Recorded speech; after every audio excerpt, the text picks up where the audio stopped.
Jadi baik Ibu dan teman-teman, kami dari kelompok magang akan mempresentasikan dua materi sekaligus untuk mata kuliah teori optimasi. Yang pertama ada fungsi konveks dan konkav, dan yang kedua ada materi tentang optimasi linear baik yang dengan kendala dan tanpa kendala. Di sini ada beranggotakan 3 orang. Yang pertama ada saya sendiri, Cindy Judang. Yang kedua ada teman saya, Aldo Nenobais. Dan yang ketiga teman saya, Joseph Berek. Untuk penjelasan selanjutnya akan dijelaskan oleh teman saya. Baik, yang pertama ada fungsi konveks dan fungsi konkav. Misalkan f terdiferensial untuk setiap x elemen R, maka f dikatakan cekung ke atas atau konveks jika turunan pertama dari x naik untuk setiap x elemen R, dan f dikatakan cekung ke bawah atau konkav jika f turun pertama dari x itu turun untuk setiap x elemen R. Misalkan teorema mengatakan bahwa misalkan f terdiferensial 2 kali untuk setiap x elemen R, maka ada dua. Yang pertama, jika f turunan kedua dari x itu lebih besar dari 0, maka f cekung ke atas atau konveks untuk setiap x elemen R. Dan yang kedua, jika f turunan kedua itu lebih kecil dari 0, maka f itu cekung ke bawah atau konkav untuk setiap x elemen R. Turunan kedua dari fungsi f adalah turunan pertama dari f aksen, sehingga dapat disimpulkan bahwa jika f double aksen itu positif, maka f aksen naik, dan jika f double aksen itu negatif, maka f aksen turun. Turunan parsial untuk keduanya dapat digunakan untuk menguji konveks atau konkavnya suatu f dengan banyak variabel. Uji konveksitas untuk fungsi satu variabel fx yang memiliki turunan kedua untuk setiap x. Kata konveks memiliki arti garis yang melengkung atau membusur keluar seperti bagian luar sepak bola, sebuah bola. Sedangkan antonim dari kata konveks adalah konkav yang berarti cekung.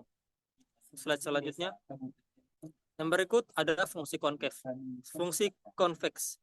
Untuk definisinya, himpunan C dikatakan bersifat konveks jika terdapat dua titik dalam C yang membentuk segmen garis yang juga terletak dalam C. Bentuk kurva yang digambarkan di atas memperlihatkan bahwa bentuk konveks dan tidak konveks suatu himpunan sesuai dengan definisi di atas. Secara matematis, untuk definisi tersebut dapat dituliskan kembali dengan memberikan setiap titik x1, x2 elemen C, dan untuk setiap 0 lebih kecil sama dengan lambda lebih besar dari 0 dan lebih kecil sama dengan 1, maka lambda x1 ditambah 1 kurang lambda x2 elemen dari C. Yang berikut ada fungsi konkav. Definisinya yaitu konkav berarti letak atau cekung, yaitu jika fungsi f konveks, maka fungsi konkav adalah inverse dari f. Fungsi konkav adalah fungsi yang grafiknya berbentuk cekung ke bawah pada interval tertentu. Dia secara sistematis adalah sebuah fungsi fx, disebut konkav pada interval i jika setiap garis lurus yang menghubungkan dua titik dimanapun pada grafik tersebut berada di bawah atau tepat pada grafik fungsi di antara kedua titik tersebut. Fungsi fx didefinisikan sebagai konkav pada interval i jika untuk setiap pasangan nilai xi dan x1 dan x2 itu elemen i, dan setiap lambda itu elemen 0, 0 dan 0 sampai 1.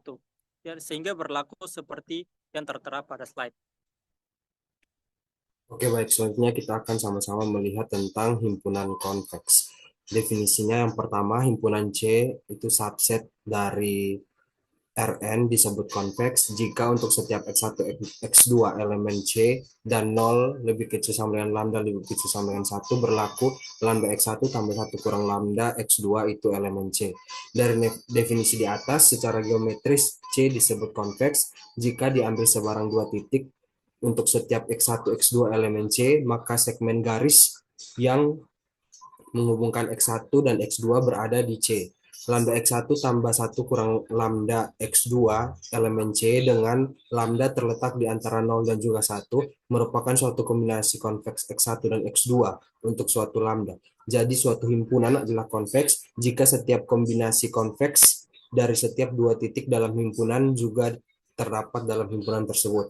Yang kedua, titik X himpunan konveks C disebut titik ekstrim dari C jika tidak ada dua titik yang berbeda x1 dan x2 di C sedemikian sehingga x sama dengan lambda x1 tambah 1 kurang lambda dikali x2 dengan lambda terletak di antara 0 dan 1. Yang ketiga, misalkan S adalah himpunan bagian dari Rn. Konveks hal dari S yang dinotasikan C0S adalah himpunan yang terdiri dari irisan dari semua himpunan konveks yang memuat S. Yang keempat, misalkan A bukan vektor 0 di Rn, dan misalkan C adalah bilangan real, hyperplane didefinisikan sebagai H sama dengan X sedemikian sehingga A pangkat T dikali X sama dengan C. Yang kelima, irisan dari himpunan berhingga dari closed half space disebut convex polytope. Yang keenam, polyhedron P subset dari Rn merupakan himpunan titik dari pertidaksamaan linear P sama dengan X elemen Rn, di mana AX lebih kecil sama dengan B, dengan AB adalah matriks M, X dikali N tambah 1. Yang berikut kita akan melihat ciri-ciri fungsi konveks dan konkav. Yang pertama, fungsi konveks memiliki matriks Hessian yang semi-definite positif. Yang kedua, fungsi konkav memiliki matriks Hessian uang semi-definite negatif. Yang ketiga, fungsi konveks dan konkav memiliki peran penting dalam pemrograman nonlinear. Dan yang terakhir, fungsi konveks dan konkav memiliki daerah asal yang merupakan himpunan konveks. Yang berikut kita akan sama-sama melihat tentang optimasi linear dengan kendala dan tanpa kendala. Optimasi linear dan dengan kendala dan tanpa kendala merupakan dua jenis masalah optimasi yang berbeda. Optimasi linear dengan kendala itu merupakan masalah yang disebut juga sebagai program linear, yaitu masalah optimasi yang tujuannya dan kendalanya bersifat linear. Sedangkan optimasi tanpa kendala, masalah ini merupakan masalah optimasi multivariat non-linear. Yang pertama kita akan lihat optimasi linear dengan kendala. Pemrograman linear juga disebut optimasi linear adalah metode untuk mencapai hasil terbaik seperti laba maksimum atau biaya terendah dalam matematika yang persyaratan dan tujuan yang dipresentasikan oleh hubungan linear. Pemrograman linear adalah metode optimasi untuk menemukan nilai optimum dan fungsi tujuan linear pada kondisi pembatasan-pembatasan tertentu.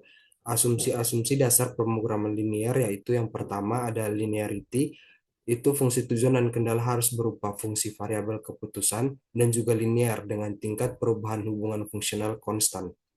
Yang berikut ada divisibility, itu penyelesaian tidak diharuskan bilangan bulat atau pecahan. Yang ketiga, variabel non negatif, itu variabel keputusan harus bernilai positif atau lebih besar sama dengan 0. Yang keempat, deterministik, semua kriteria yang ada dalam model pemrograman linear dapat diprediksi dengan pasti meskipun sering tidak tepat. Slide selanjutnya akan dijelaskan oleh teman saya. Untuk selanjutnya, masih dengan pembahasan optimasi linear dengan kendala, di sini akan membahaskan formulasi model pemrograman linear. Dalam membentuk model, terdapat beberapa unsur yang dapat digunakan, yakni yang pertama, variabel keputusan merupakan variabel yang dapat menetapkan keputusan-keputusan yang akan diambil dalam mencapai suatu penyelesaian yang optimal. Yang kedua, ada fungsi tujuan, yang tujuannya pada program linear yang berhubungan dengan penggunaan sumber daya yang secara optimal. Yang ketiga, fungsi kendala. Rumusan terhadap kendala yang dijumpai untuk meraih tujuan merupakan fungsi kendala. Dan yang keempat, batasan variabel. Ini mengilustrasikan tentang wilayah suatu variabel dan jumlah sumber daya yang ada pada persoalan tidak boleh bernilai negatif. Ada beberapa metode-metode pemrograman linear yang digunakan. Yang pertama ada metode aljabar, yang kedua metode grafik, yang ketiga metode simplex, dan yang keempat metode Big M. Slide selanjutnya.